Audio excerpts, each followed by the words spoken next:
I am honored to introduce you to our closing keynote speaker, United States Congresswoman Grace Meng. Congresswoman Meng is serving her 5th term in the House of Representatives for District 6, which includes West, Central, and Northeast Queens. She has a long history of public service in New York, having previously been elected to the New York State Assembly and prior to that working as a public interest lawyer. As a woman who is a national leader in politics, Congresswoman Meng is truly a trailblazer and a role model for girls and women and people of color everywhere. She is also a strong advocate for issues that are important to families, like child safety measures and improving inclusivity, like religious freedom. In other words, Congresswoman Meng pushes for the changes that matter to our communities and is an embodiment of what the mantra, "The future is women," represents. At Berkeley College, we value the diversity of our student body, with more than half of those enrolled representing Latinx, Black, and Asian ethnicities. And we understand our responsibility as an institution to move the needle on inclusivity and equity, not just because of the diversity of our student body, but also because that it's the work of higher education and it's the right thing to do. We are so proud to have a leader and change maker like Congresswoman Meng, who shares our values, to be here with us today. A heartfelt thank you, Congresswoman Meng, for joining us and sharing words of encouragement and inspiration with our audience. Please join me in warmly welcoming United States Congresswoman Grace Meng. Thank you so much for the kind introduction, and thank you to President Recinos and everyone on the Berkeley College team for making this event happen. I want to also acknowledge Angela, whose energy and pride in this event is truly infectious. And thank you for providing this platform and giving the women of New York City and across the country, probably around the world even, I've heard on the Zoom, the opportunity to celebrate who we are and to provide opportunities for even more people to know how integral women are to our communities, our economy, and across every single sector. I've been to Berkeley College before to visit many of you and really are grateful for the role that you play here in our city. And really want to recognize all that has been going on throughout this conference, this summit, to ensure that students have accesses to the support and the resources needed to continue education during this pandemic and beyond. You know, to be able to bring together so many incredible women who make such impactful contributions to our city and the lives of women generally, to discuss how we can mutually lean on each other and support each other to come together to make a world that works better for everyone and that we're not leaving anyone behind. A quick background about myself. I was born and raised in Queens, New York. I hope that there are folks from Queens here today. In my opinion, the best borough, the best food if you are ever in town. And I never thought that I would go into politics. My parents were immigrants to this country, worked in a restaurant most of their lives, and ultimately started their own restaurant and became small business owners themselves. And I'm just so privileged to have this opportunity to serve in government, to ensure that the voices of women are being heard at the tables where decisions are being made. And as much as we brag about in Congress how much more diverse our legislative body is, still over 75% of my colleagues are male. So we still have a lot more work to do. And part of what we all do, whatever field we're in, is about changing the standards, making people understand that women have to be at the table, and making people realize that even if it's unconventional, that women's voices are truly needed. And we can change the standards by getting more involved in whatever fields we're in. A funny story, when I first ran for Congress, my 5-year-old son at the time, who, didn't really know any other candidates or politicians, and I was the only political candidate probably that he knew at that age. And he asked me one day if men were allowed to run for Congress. And even though that's a really funny anecdote, it reminded me that we really are here to challenge the standards and to challenge conventional wisdom, and to create our own standards. Women are true leaders, innovators, entrepreneurs that drive economic expansion and advance communities all around the world. Between 2018 and 2019, American women of all backgrounds started an average of over 1,800 new businesses per day. It's incredible. And women made up about 42% of all businesses. Before COVID hit us, 5.4 million businesses were owned by women of color, and 99% of women-owned businesses were small businesses. And I really applaud these women entrepreneurs and their undeniable impact.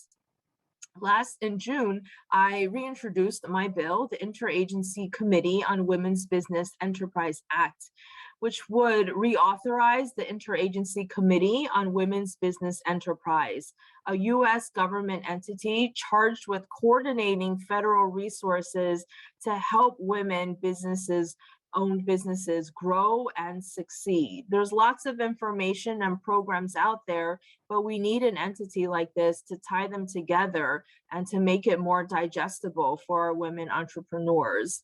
We're hoping that this agency would assess how federal agencies support, expand, and strengthen resources and programs for women-owned businesses, ultimately making sure that our federal government is doing all it can to support our female entrepreneurs. Helping women business owners succeed and thrive is a ticket to helping to ensure a strong economy, as well as creating jobs and spurring innovation. My bipartisan bill would make sure that women entrepreneurs can access the critical government resources needed to help them start, grow, and sustain their businesses. Our government must be there to help our women-owned businesses, especially as we work to put COVID-19 in the rearview mirror. Unfortunately, I don't have to tell many of you here today, COVID-19 has set many women back, especially our moms. Moms throughout America are screaming out for help. Moms, especially people of color, have been pushed to the brink of economic, social, and emotional collapse due to this pandemic. Moms were always fighting an uphill battle against gender norms and racial and gender pay equity. And like so many other issues, the pandemic has only exacerbated existing injustices and inequalities. The unprecedented burdens of childcare, work, remote learning, on top of the social isolation, have strained the mental and emotional health of our moms. And as a mom of 2 growing boys myself, this issue is especially personal to me. Moms everywhere are saying something must give before something ultimately breaks. In February, I introduced the Marshall Plan for Moms, a bold and sweeping initiative that seeks to revitalize and restore mothers in the workforce. This measure is a call to action for transformative investments to help moms who have been severely impacted by the pandemic. Since the beginning of the virus, moms, especially moms of color, have been forced to leave the workforce in droves to meet the unprecedented demands of caregiving, remote schooling, and housework during the pandemic. The Marshall Plan for Moms recognizes these challenges and puts forward a framework of numerous provisions that aim to help moms return to the workforce so that they can resume and advance their careers and stop losing out on wages that are so critical to their family's economic security. The American Rescue Plan, which you've heard lots about in the news, included many of these critical goals: investments in our education system so that schools can safely reopen, expansion of the child care tax credit and earned income tax credit, child care stabilization, expanded unemployment benefits, additional SNAP funding, and internet access for students. The American Rescue Plan is undoubtedly one of the most progressive pieces of legislation in history, but there's still so much more work to be done. I'm on the Appropriations Committee in Congress. This is the committee that's responsible for funding every government agency. And we have been proud to provide critical investments in women, families, and I'm working to make sure that we're working on that committee to give women access to the basic necessities they need to thrive.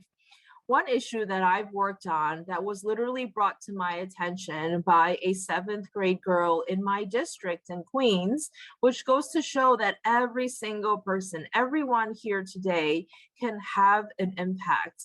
The issue of period poverty and menstrual equity is something that I, quite frankly, never thought about when I was growing up and even when I entered Congress. But as a 7th grade wrote to me, telling me about how so many people in New York City, and we started with homeless shelters, how many people did not have access to these products, we started to get to work and started working on this issue.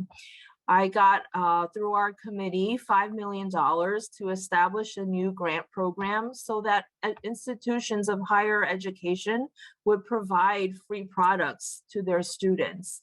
We are still working to make sure that through our legislation, the Menstrual Equity for All Act, that we are going to help different population of women and girls, from working women to people incarcerated, detained in facilities, in our schools, on Medicaid, that they're able to afford these products so that they literally don't have to choose between putting food on the table and buying a pad or a tampon. Another issue that we heard a lot about was the need for diapers. I was proud on my committee to secure $200 million to start a diaper distribution grant program to provide much needed resources to many of our social service agencies and other nonprofit organizations. Again, this was an issue that was raised by everyday leaders in our community, telling us that government needed to help more. 1 in 3, this is before COVID, 1 in 3 families in the US could not afford enough diapers to keep their children clean and dry and healthy. And this difficulty to afford basic necessities like diapers has not abated, but rather increased because of the pandemic.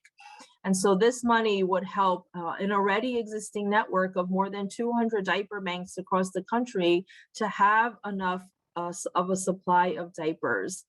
And so we're still working on many programs. We work a lot through our committee, securing millions of dollars for some of our local hospitals. In my district, there are hospitals like Elmhurst and Queens, helping them to renovate and expand their facilities that are essential to the promotion and preservation of women's healthcare in our community. We need to make sure that our dollars are matching our words and that we are supporting construction of programs and wings at our various hospitals that literally go towards promoting and keeping our women in our community healthy.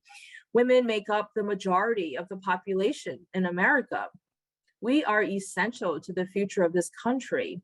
And one thing I want to end on is to talk about the importance of mentorship. You don't have to be wealthy. You don't have to have a fancy sounding degree or a title to make a difference in people's lives. Every one of us, and I've had to learn this through my career, every one of us needs to learn to appreciate fully the value that we bring to the table, the worth that we carry into a room, and to know that our words and our experiences and our advice can truly make a difference. So many times in my career, I would walk into a room and think, well, my story and experiences are just so different compared to the other people around this table.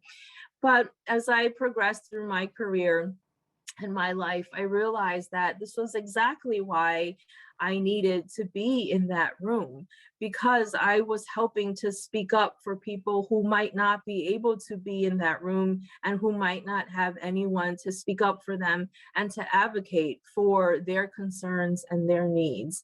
And so I just wanted to leave you with that advice, which you probably already know since you're here on this summit with all of us, but the importance of mentorship, the importance of giving back to those who come after us, sharing our advice and experiences and opportunities, and also to make sure that we ourselves are seeking mentors as well. We're never too young, never too old to be able to learn from other people, and to make sure that we're asking questions, and to make sure that we are being bold in seeking new opportunities, and just to be proud and confident in who we are as women. So thank you so much. I look forward to continuing our partnership together to help all of us achieve the success that we want and that we deserve. Thank you, Representative Meng. Powerful words to inspire us today. We're going to move forward boldly, learn from each other, and continue to build on the legacy of those women who came before us. We especially want to introduce you to one of our students, Rebecca Andrews Brannock, who has a few questions for you before you leave. We appreciate your being here with us today and all you do to advance women and families and lives in the United States and in New York State. Thank you. Let me tell you a little bit about Rebecca. Rebecca is a paralegal for Marsh McClellan. She was recently named senior paralegal and maintains all of the Marsh McClellan U.S. subsidiaries and corporate governance records and filings. Rebecca is also a Berkeley College student full-time, pursuing her Bachelor of Science degree in legal studies. She is vice president of the National Society of Leadership and Success, a member of the Alpha Sigma Lambda National Honor Society, and also is a member of the Student Leadership Honor Society. She was part of the Berkeley College team of innovators who received an honorable mention at the Black Innovators Hall of Fame Challenge earlier this year, where the team proposed ideas to solve society's most challenging social issues, including human trafficking. Rebecca has also volunteered with the Police Athletic League and Raising Ground, a nonprofit human services organization that helps families in the greater New York City area rise above adversity. Rebecca, you're on. Thank you, Congresswoman Meng. We appreciate your words. And yes, women do bring value to society. You were the first Asian American elected to U.S. Congress from New York, and the first woman since Geraldine Ferraro, who served in the 70s and 80s. What is the importance of having representation from an Asian American woman in Congress? Sure. Thank you, Rebecca, for that question, and incredibly grateful for all that you do. I don't know how you have enough time in the day to do all that. I've realized in my time in politics and in government that government doesn't always have all the answers. And I really saw that this past year and a half. We, as a city and as a country, suffered through this coronavirus pandemic. And on top of that, the Asian American community was going through a lot of, incidents of bias and to hate crimes, and realized again that government didn't have all the answers. even in the beginning when resources were being given out by the government, like with testing and vaccines, it was really hard for people who might not speak English or who might not be familiar with government and who literally might be working 2 or 3 jobs to get the information that they so desperately needed. It's really easy for government to say, oh, you know, go on lockdown, go on quarantine, you'll be fine then. But I had so many people in my district, whether from the Asian American community or other represented communities, they were essential workers. They couldn't do that. Not only that, they might not have had secure housing. They might live in a house where there are multiple generations of family members or other essential workers, and they could not safely quarantine. And on top of that, government wasn't providing enough resources in different languages so that they even knew like where to get testing, where to ultimately get a vaccine. And so that's why it really is up to us. You know, when I first got involved in politics, I think I felt a little weird going into a room and saying, okay, we need resources in different Asian languages and different, you know, languages, and, you know, you have to meet people where they are. But I realized that that's why we need to elect more diverse leaders, whether it's in our government or just in various sectors across the board, because we need that different perspective. I think as a daughter of immigrants, as an Asian American, I was able to more quickly assess, you know, like how do we get the resources and the help to people and to help identify what problems people might be going through to try to help them through the pandemic. It's so true. I am very grateful that a lot of corporations have also taken accountability that we do need more diversity within corporate America as well. My second question will be, the theme of this year's Women's Entrepreneurship Week conference is "The Future is Women." What does the future is women mean to you? Oh, I love the theme. You know, I wish we had that theme like everywhere that we went, every week should be this theme. I think just to recognize that women are sort of like vessels, right? We carry so many of the issues that our shared communities face, whether we're talking about childcare, whether we're talking about taking care of maybe elderly parents or relatives, the inequities that we face in our various jobs. We need to make sure that we're highlighting those issues so that the leaders who are in charge know that it's important to address them. We need to make sure that, you know, like I mentioned, you know, Congress, we often brag about how diverse Congress is now.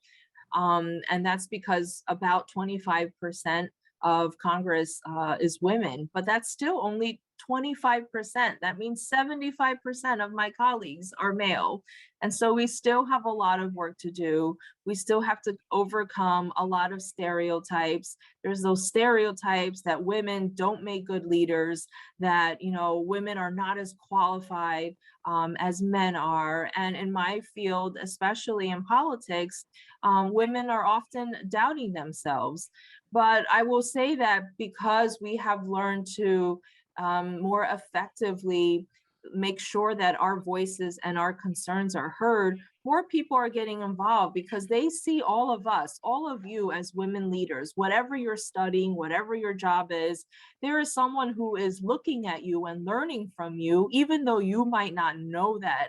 You might not realize that someone is watching you and appreciating your struggles and your success, and how encouraging that can be to someone else that comes after you one day. And so I think it's just, you know, when I think about women in the future, it's exactly that. What are we doing with this opportunity to keep the doors of opportunity and success open to help people who might come after us? That was a really poor paraphrasing of a former Michelle Obama quote, but I just love what she had said before, because I think that it's so important as we help each other succeed. I agree completely. Well, thank you so much, Congresswoman Meng. Thank you, everyone.